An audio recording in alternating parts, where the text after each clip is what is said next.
Manger un wok en quelques minutes sur le parking d'une zone commerciale, depuis 3 mois, c'est possible grâce à ce food truck. Et pour les travailleurs pressés, c'est surtout pratique.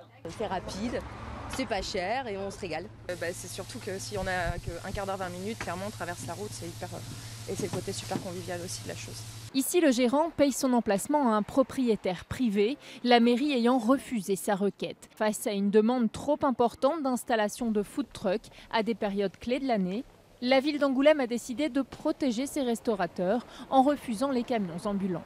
On n'interdit pas les food trucks, on veut contrôler leur implantation.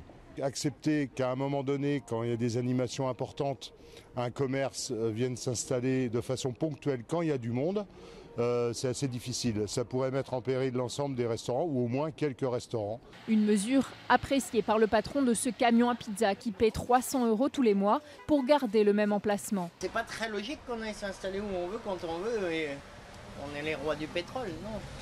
La cuisine de Jérôme Compin, elle, est totalement mobile. En fonction des événements, il gare son camion à un endroit stratégique pour vendre ses produits.